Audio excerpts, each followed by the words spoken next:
9 in 10 News Focus, brought to you by Northern Michigan Digital, providing solutions for your digital advertising needs. Let Northern Michigan Digital help you cut through the noise in the digital market space. Here's your host, Kevin Essebaggers. Welcome, and thanks for listening to 9 in 10 News Focus.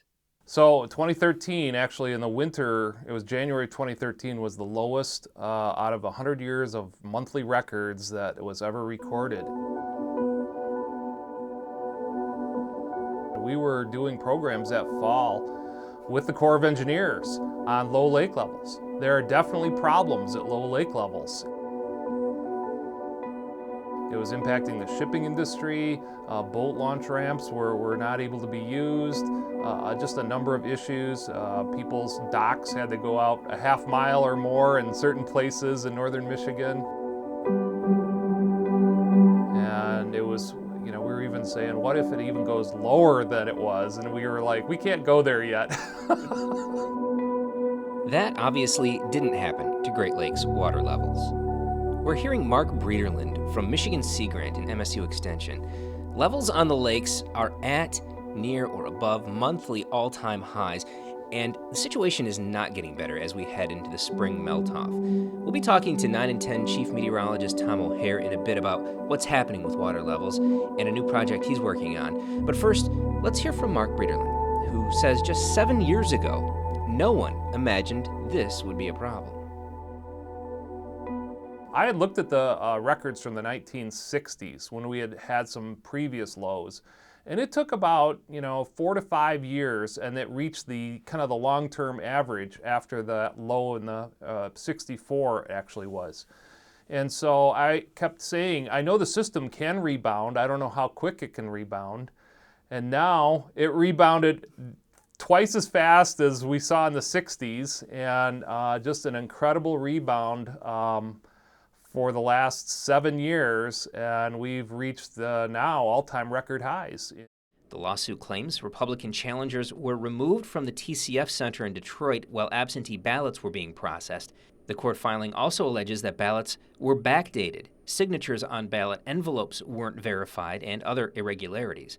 Election officials deny it all. To help us understand what's going on, we turn to election lawyer Matthew Cross with the firm Plunkett Cooney in Petoskey.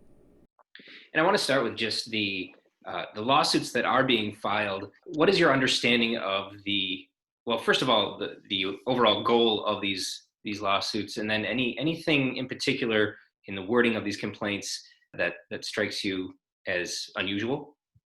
Yeah, so the overall goal, it would seem, at least here in Michigan, is obviously to change the result. The problem for President Trump and his supporters is that, Michigan's got to be part of a bigger puzzle. One treatment that may be helping those fight off the virus is something called convalescent plasma. But there's a problem.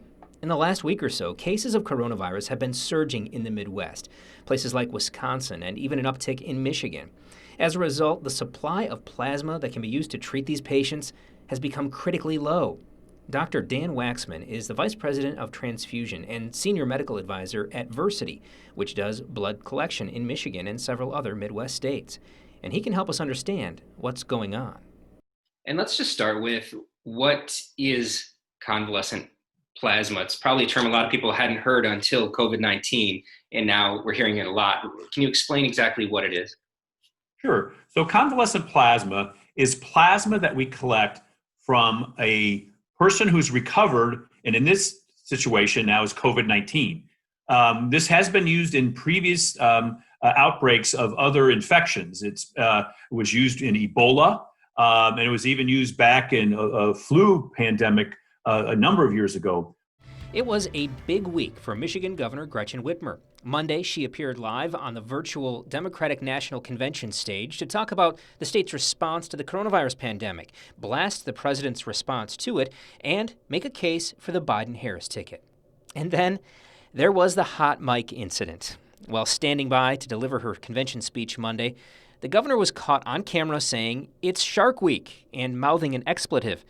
Of course, you can now buy a T-shirt that says "It's Shark Week," and it has the expletive printed on it. The hot mic moment is where 9 in 10's Eric Lloyd started when he caught up with Whitmer on Tuesday, August 18th. I know you've probably gotten hot mic jokes all day today, but No. no. What were you guys talking about anyways about Shark Week? What was that even coming up? It's a longer story, Eric, but it was just a way to stay kind of loose before a big speech. And so it came out of the campaign. And at some point I'll share the bigger story with you. It's actually pretty funny, but it was just an effort for a little bit of levity before the cameras got started. Yeah. But of course that had already started. So it's my job to make sure that we as a state keep our residents safe, and that's what we're going to keep doing. Thanks to Eric Lloyd for the interview and to Joe Busick for his work on the podcast. And thank you for listening. I hope you'll join me again as we look at issues in the news affecting Northern Michigan. 9 in 10 News Focus brought to you by Northern Michigan Digital, helping you meet your digital marketing needs.